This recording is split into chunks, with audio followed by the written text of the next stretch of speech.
दोस्तों, आप सबका स्वागत है, अभिनंदन है आपके अपने YouTube चैनल पर। आज अपन शुरू करने जा रहे हैं रीट लेवल प्रथम मेंस का जो एग्जाम होगा उसका जो साइंस का सिलेबस है वो अपन कवर करने वाले हैं।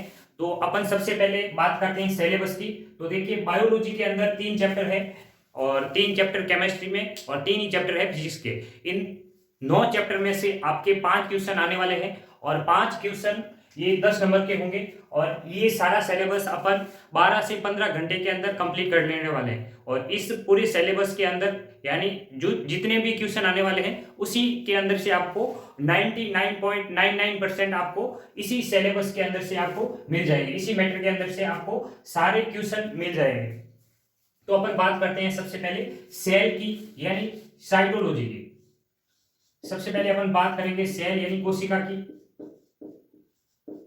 कोशिका, अब देखिए कोशिका की अपन बात करें तो कोशिका की जो अपन चैप्टर पढ़ने वाले हैं उसके अंदर देखो अपन क्या क्या बात करेंगे। सबसे पहले अपन बात करेंगे सामान्य जानकारी की। सबसे पहले अपन बात करेंगे सामान्य जानकारी,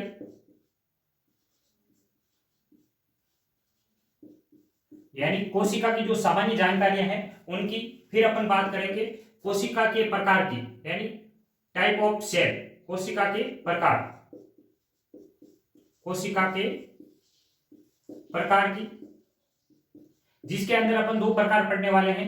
एक प्रोकैरियोटिक यानी केंद्रक के संरचना के आधार पर कोशिका को 2 भागों में वर्गीकृत करते हैं। एक प्रोकैरियोटिक प्रोकैरियोटिक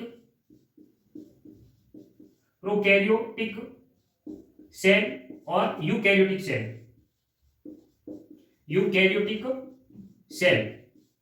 फिर अपन बात करेंगे कोशिका की संख्या के आधार पर जीवों के प्रकार, कोशिका की संख्या के आधार पर जीवों के प्रकार, कोशिका की संख्या के आधार पर जीवों के जो प्रकार है उसकी अपन देखें तो इसके आधार पर जीवों को 2 भागों में वर्गीकृत किया गया है। एक कोशिकीय जीव, एक कोशिक जीव यानी यूनिसेलुलर, और बहुकोशिक जीव, बहुकोशिक जीव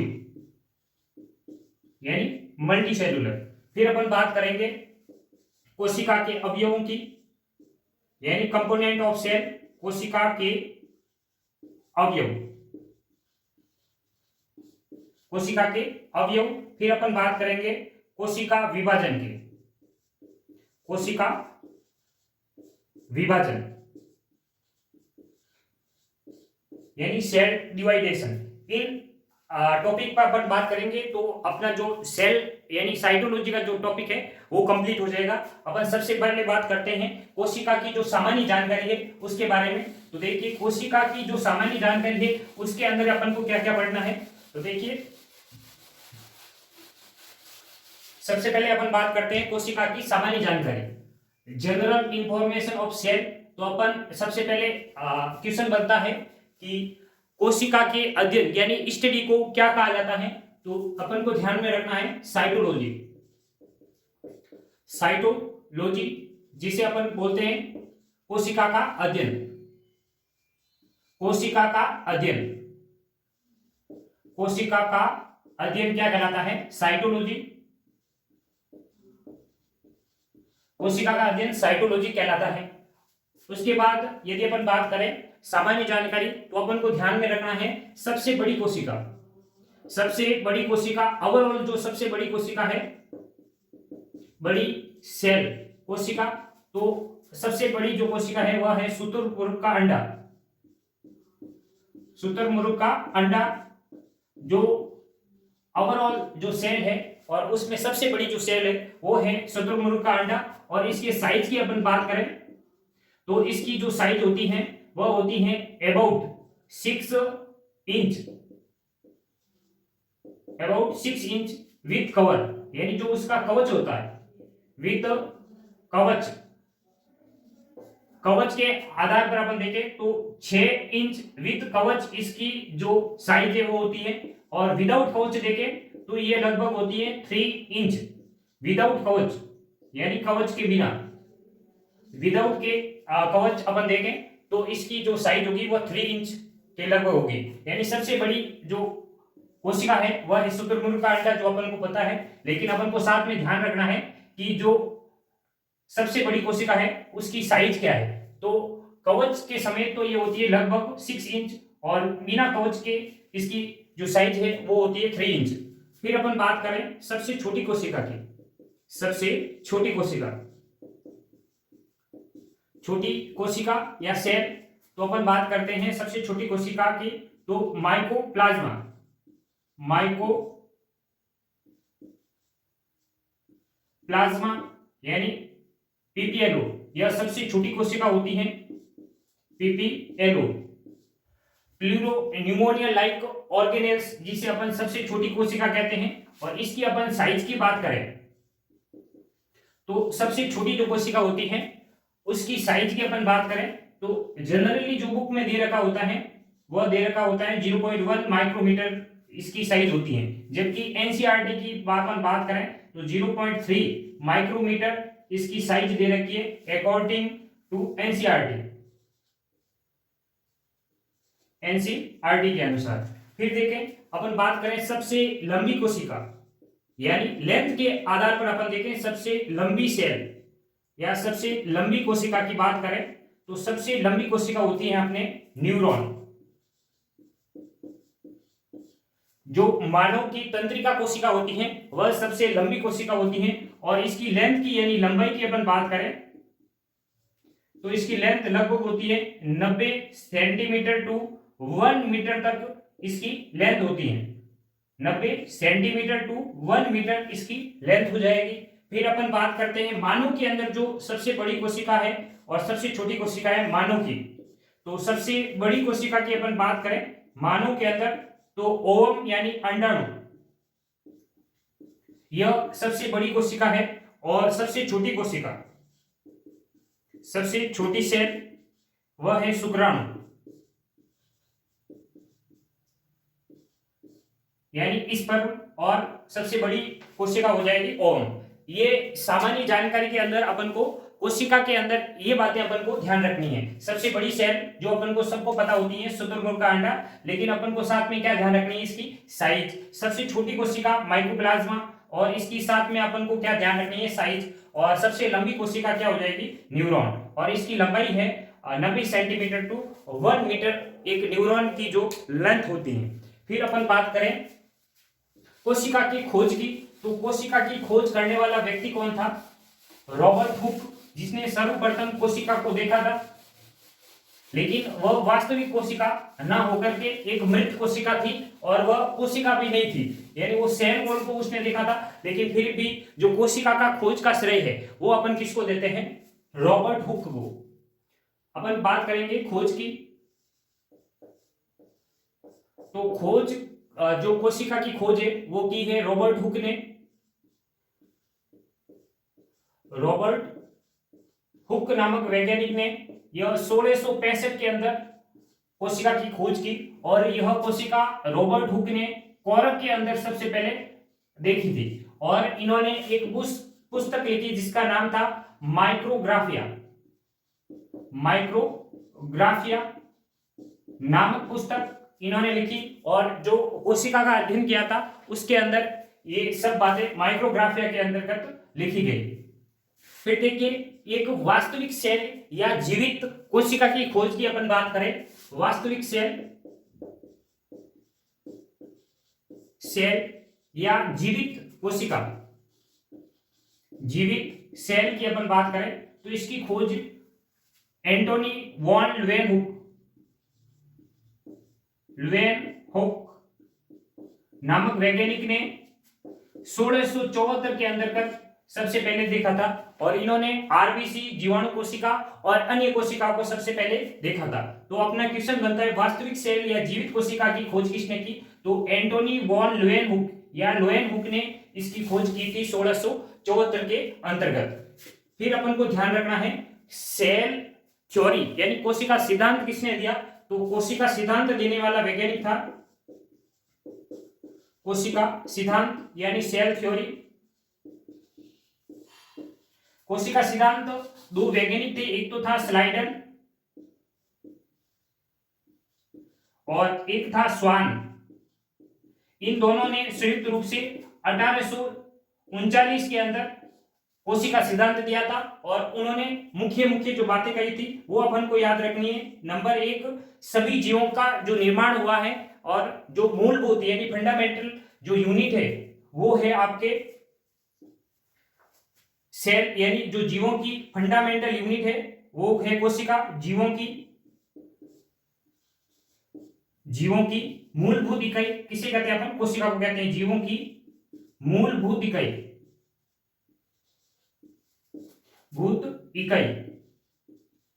किसको कहा जाता है?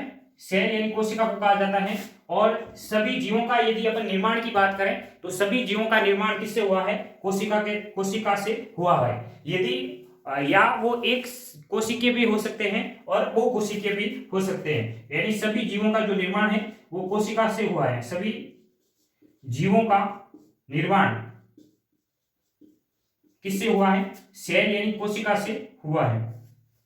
फिर अपन बात करें तो इनका तीसरा बिंदु था जो जीवों की क्रियात्मक तथा संरचनात्मक इकाई है वो क्या है? सेल है। जीवों की क्रियात्मक तथा संरचनात्मक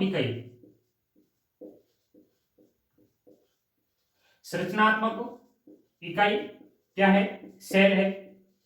उसके बाद एक वैज्ञानिक आया है रुडोल्फ विर्चो, जिसने कोशिका सिद्धांत के अंतर्गत अपने रूपांतरण दिए हैं। अपन एक बार पुनः देख लेते हैं। कोशिका की खोज यानी सेल की जो खोज है वह किसने की है? रॉबर्ट हुक ने 1665 में, और ये कॉरक के अंतर्गत सबसे पहले कोशिका को देखा था। और इनकी एक बुक थी माइक्रोग्राफिया, उसके अंतर्गत जो कोशिका का जो अध्ययन किया था वो सारे जो थ्योरी या थॉट्स थे वो माइक्रोग्राफिया नामक पुस्तक में लिखे। और जो वास्तविक सेल है, वास्तविक या जीवित सेल है, वो लेवेनहुक नामक वैज्ञानिक ने 1674 के अंतर्गत खोजी थी। और इसके अंतर्गत जैसे आरबीसी जीवाणु आदि कोशिकाओं का उसने सर्वप्रथम देखा था।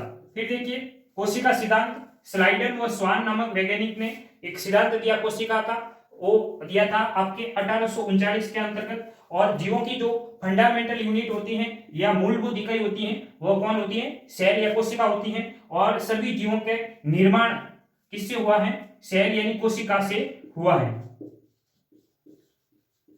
फिर देखिए जीवों की जो क्रियात्मक तथा संरचनात्मक इकाई की अपन बात करें तो वह भी क्या है? कोशिका है। जीवों की क्रियात्मक तथा संरचनात्मक इकाई। फिर अपन बात करते हैं जो कोशिका का रूपांतरण दिया गया रुडोल्फ विर्चो द्वारा, वो क्या था? अब कोशिका सिद्धांत देने के बाद उन लोगों ने यानी स्लाइडन व स्वान ने ये कंफर्म नहीं किया था कि जो कोशिका है उसका निर्माण किस प्रकार होता है, यानी एक नई कोशिका का निर्माण किस प्रकार होता है। तो इसके लिए रुडोल्फ विर्चो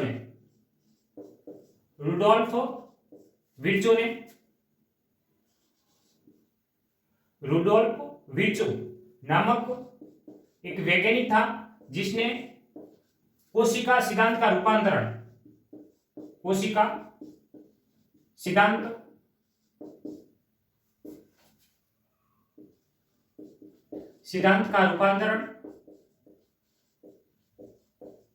रूपांतरण दिया था।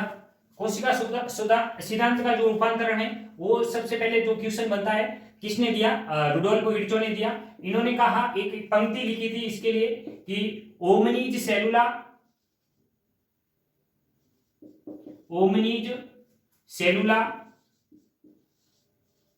ई सेलुला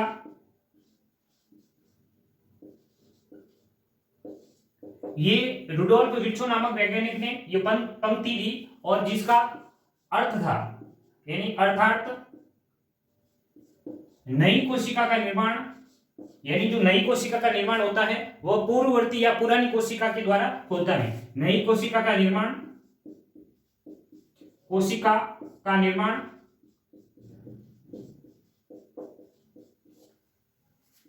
पुरानी कोशिका द्वारा होता है।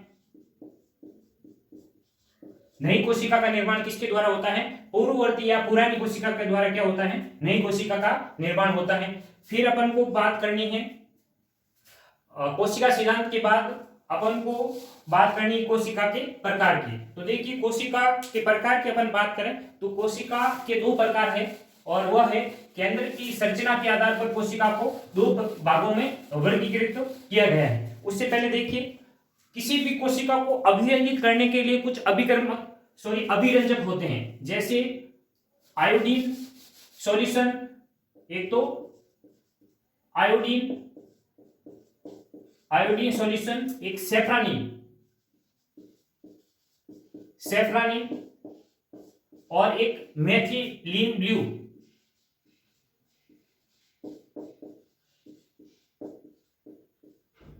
इन सभी का उपयोग अभिरंजक के रूप में कोशिका को अभिरंजित करने के लिए किया जाता है।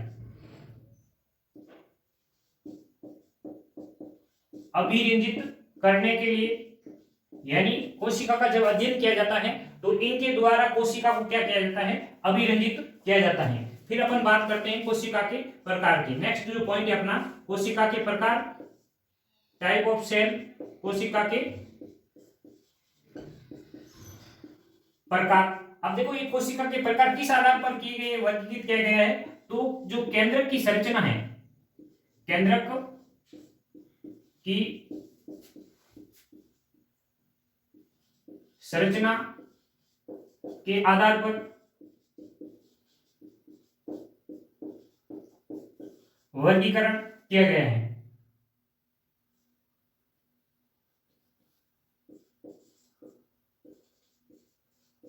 कोशिका की संरचना के आधार पर कोशिका को दो भागों में वर्गीकृत किया जाता है, एक तो है प्रोकैरियोटिक और दूसरा है यूकैरियोटिक। ये किस आधार पर वर्गीकृत किया गया है, तो केंद्र की जो संरचना है उस संरचना के आधार पर अपन कोशिका को दो भागों में वर्गीकृत करते हैं। तो अपन देखते हैं कोशिका के प्रकार।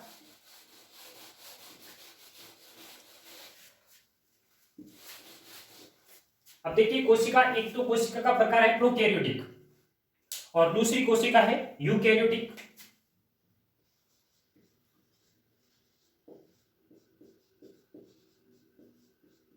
Prokaryotic and eukaryotic cell.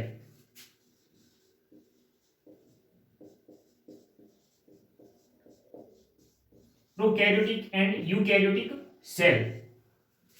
अब इनके अंतर के साथ इनके जो प्रकार है वो अपन पढ़ने वाले हैं। सबसे पहले देखिए प्रोकैरियोटिक सेल का जो साइज है वह अपन देखें तो 0.1 माइक्रोमीटर से लेकर ये लगभग 5 माइक्रोमीटर तक इसकी क्या होती है, साइज होती है। फिर देखिए यदि अपन यूकैरियोटिक की बात करें तो यूकैरियोटिक की जो साइज है वह होती है आपके 5 माइक्रोमीटर से लेकर 100 माइक्रोमीटर तक। 5 माइक्रोमीटर से लेकर 100 माइक्रोमीटर तक इसकी क्या होती है, यूकैरियोटिक कोशिका की साइज होती है। अब देखो अपन इसकी जो संरचना है उसकी अपन बात करें तो एक प्रोकैरियोटिक सेल के अंदर भी क्या होती है, कोशिका झिल्ली होती है और उसके अंदर कोशिका द्रव्य भरा होता है, और जो केंद्रक है वह एक विशेष स्थान पर डीएनए के रूप में, एक विशेष स्थान पर डीएनए के रूप में पड़ा रहता है, जिसे अपन केंद्रकाय या केंद्रकाभ या न्यूक्लियोइड कहते हैं। केंद्रकाय ये बेसिकली क्या होता है, आपका डीएनए होता है जो, जिसे अपन केंद्रकाय या केंद्रकाभ या न्यूक्लियोइड कहते हैं। अब इसके अलावा एक तो कोशिका द्रव्य हो गया, कोशिका द्रव्य यानी साइटोप्लाज्म, और उसके अलावा इसके अंतर्गत 70 राइबोसोम पाए जाते हैं। ये एक प्रकार का क्या है, कोशिकांग है, राइबोसोम।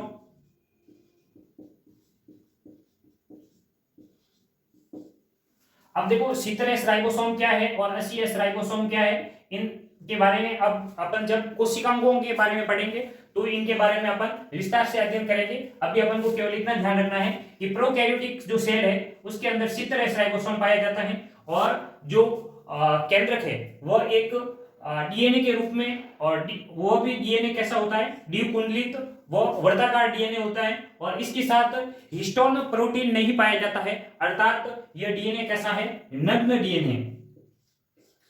उसके अलावा इसमें सिटरस राइबोसोम पाया जाता है और कोशिका द्रव्य, और ये क्या कहलाएगी आपके कोशिका झिल्ली, कोशिका झिल्ली। यह मुख्यतः क्या हो गई, एक प्रोकैरियोटिक सेल की क्या हो गई, संरचना हो गई। फिर अपन बात करते हैं यूकैरियोटिक सेल की। तो देखो यूकैरियोटिक सेल के अंतर्गत सबसे बाहर वाली जो परत होती है उसे अपन बोलते हैं कोशिका भित्ति, जो पादपों के अंदर होती है, लेकिन जंतुओं के अंतर्गत कोशिका भित्ति नहीं पाई जाती है। और मध्य के अंदर एक दोहरी झिल्ली द्वारा आवृत केंद्रक पाया जाता है। केंद्रक यानी दोहरी झिल्ली द्वारा आवृत क्या है, ये केंद्रक है। और इसकी बाहर वाली परत क्या कहलाएगी, कोशिका भित्ति यानी सेल वॉल, कोशिका भित्ति। और जो अंदर वाली परत है उसे अपन बोलते हैं कोशिका झिल्ली, सेल मेम्ब्रेन, कोशिका झिल्ली। फिर देखिए इसके अलावा इसके अंदर क्या पाया जाता है, कोशिका द्रव्य, साइटोप्लाज्म पाया जाता है। और इस साइटोप्लाज्म में कुछ ऑर्गेनेल्स यानी कोशिकांग पाए जाते हैं, कोशिका द्रव्य, कोशिका द्रव्य। और इसके अंतर्गत कुछ सेल ऑर्गेनेल्स यानी कोशिकांग पाए जाते हैं, जैसे इंडोप्लाज्मिक रेटिकुलम जिसे अपन बोलते हैं अंतर्पर्दवी जालिका, ER। इसके अलावा इसमें पाए जाते हैं दोहरी झिल्ली द्वारा आवृत माइटोकॉन्ड्रिया पाया जाता है, जो बेलनाकार आकृति का होता है और दोहरी झिल्ली द्वारा आवृत होता है। अपन माइटोकॉन्ड्रिया का भी अध्ययन करेंगे, माइटोकॉन्ड्रिया।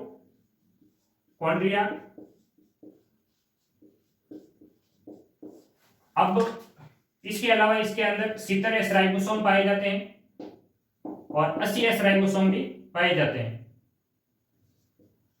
राइबोसोम। और इसके अंतर्गत रिक्तिकाएं पाई जाती हैं, रिक्तिका, वैक्यूल्स, रिक्तिका। ये सारे कोशिकांग अपन को आगे यानी नेक्स्ट वीडियो में अपन कोशिकांगों के बारे में जानकारी प्राप्त करेंगे। अभी अपने जो बेसिक जो संरचना होती है यूकैरियोटिक और प्रोकैरियोटिक की, उसके बारे में अपन बात कर रहे हैं। यूकैरियोटिक जो सेल है उसके अंतर्गत जो केंद्र है वह एक सुविकसित केंद्र होता है, वेल डेवलप्ड केंद्र पाया जाता है। और जो केंद्रक है वह डबल मेम्ब्रेन द्वारा आवृत होता है। और उसके अलावा जो सभी झिल्ली युक्त कोशिकांग है वह यूकैरियोटिक सेल के अंतर्गत पाए जाते हैं। फिर अपन बात करें तो केंद्रक की अपन बात करें तो प्रोकैरियोटिक कोशिका के अंतर्गत जो केंद्रक होता है वह अविकसित केंद्रक होता है, यानी एक प्रोकैरियोटिक सेल के अंदर सुविकसित केंद्रक का अभाव होता है, सुविकसित केंद्रक का अभाव। और केंद्रक के रूप में जो संरचना होती है उसे अपन केंद्रकाय या न्यूक्लियोइड कहते हैं। केंद्रक के समान संरचना को क्या बोलते हैं, केंद्र का या न्यूक्लियोइड।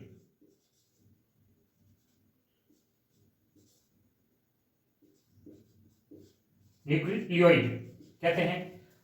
जबकि जो यूकैरियोटिक सेल है उसके अंतर्गत यह जो केंद्रक है वह वेल डेवलप यानी सुविकसित होता है, केंद्रक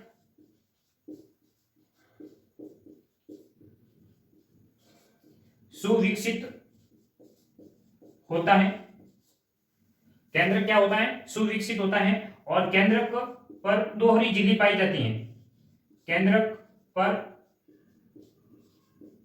दोहरी झिल्ली यानी दोहरी झिल्ली द्वारा केंद्रक आवृत होता है। सुविकसित केंद्रक का अभाव होता है एक प्रोकैरियोटिक कोशिका के अंदर। और जो केंद्रक के समान संरचना होती है उसे क्या बोलते हैं, केंद्रकाभ या न्यूक्लियोइड कहते हैं। प्रोकैरियोटिक कोशिका की अपन बात करें तो इसके अंतर्गत जो न्यूक्लियोइड या केंद्र की समान संरचना है उस पर कोई प्रकार की जो केंद्रक झिल्ली है वह अनुपस्थित होती है। यानी एक तो केंद्रक झिल्ली अनुपस्थित होगी, केंद्रक झिल्ली अनुपस्थित, और इसके अंदर केंद्रिका भी क्या होती है, अनुपस्थित होती है, केंद्रिका अनुपस्थित। यानी जो प्रोकैरियोटिक सेल है उसमें केंद्रक झिल्ली व केंद्रिका दोनों अनुपस्थित होती हैं, जबकि यूकैरियोटिक जो सेल है उसमें केंद्रक झिल्ली व केंद्रिका दोनों उपस्थित होती हैं। केंद्रक झिल्ली व केंद्रिका दोनों पाई जाती हैं कौन सी कोशिका में? यूकैरियोटिक सेल के अंतर्गत। इसके बाद अपन बात करें, एक बार अपन को ना देख लेते हैं साइज कितनी हो जाएगी प्रोकैरियोटिक सेल की।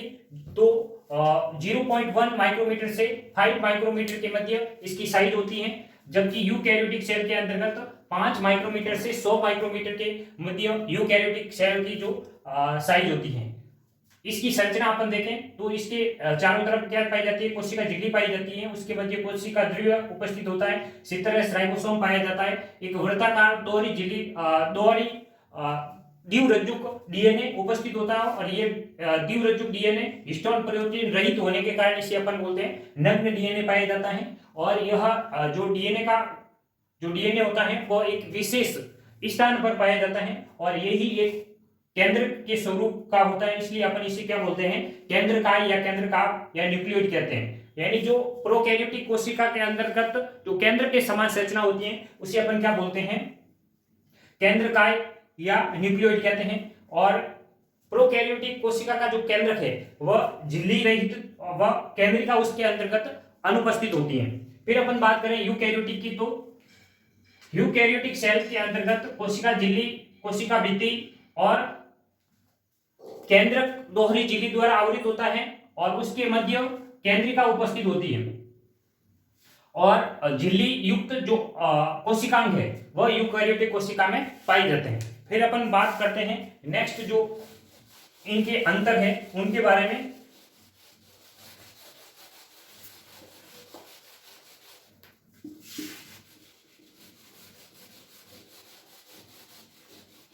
तो देखिए अपन नेक्स्ट बात करें तो यूकैरियोटिक सेल के अंतर्गत प्रोकैरियोटिक सेल में एक प्रोकैरियोटिक सेल के अंतर्गत अपन बात करें तो प्रोकैरियोटिक सेल में दोहरी झिल्ली द्वारा आवृत जो कोशिकांग है वह अनुपस्थित होते हैं प्रोकैरियोटिक सेल में। यानी इसमें झिल्ली आवृत कोशिकांग अनुपस्थित होते हैं, झिल्ली युक्त कोशिकांग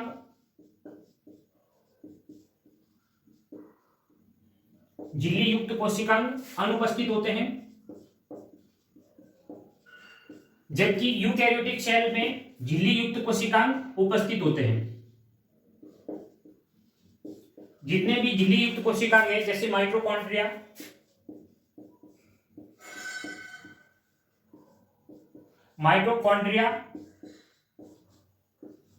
लवक,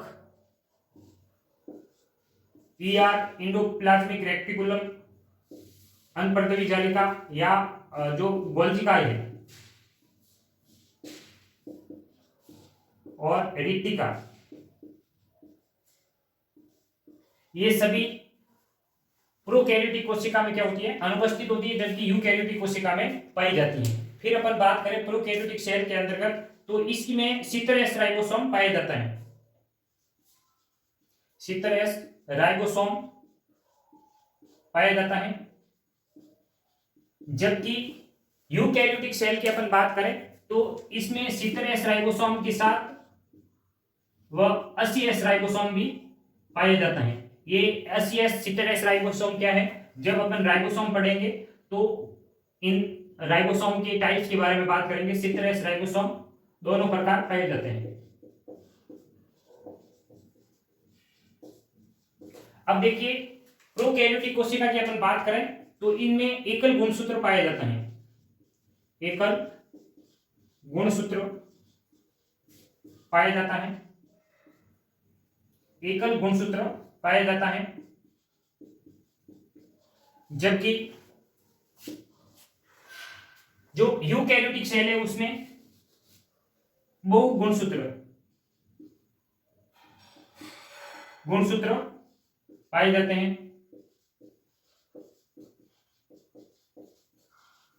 एकल गुणसूत्र किसमें पाए जाते हैं? तो प्रोकैरियोटिक सेल के अंतर्गत एकल गुणसूत्र पाए जाते हैं, जबकि यूकैरियोटिक जो सेल है उसमें बहु गुणसूत्र पाए जाते हैं।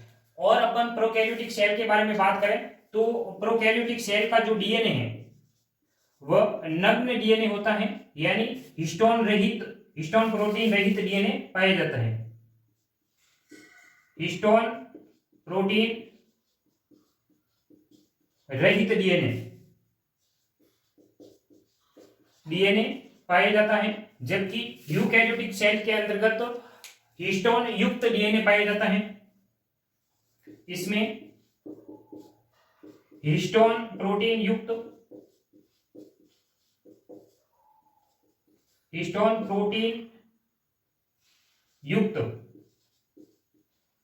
डीएनए पाया जाता है।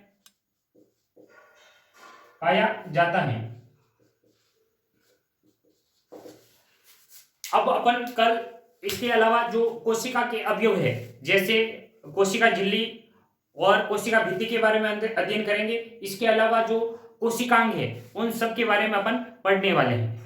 तो आपको यदि ये वीडियो अच्छा लगा है तो इसे आप आगे शेयर जरूर करें, ताकि जिन बच्चों को साइंस में दिक्कत है तो उनकी जो दिक्कत है वह दूर हो जाएगी। और सबसे अधिक जो क्वेश्चन इसमें 5 क्वेश्चन आने वाले हैं, वो सारे क्वेश्चन इसके अंतर्गत आपको मिल जाएंगे। आखिरी वर्ड में कहना चाहूंगा, आप समय को थोड़ा समय दीजिए तो आपका जो समय है वह बदल जाएगा।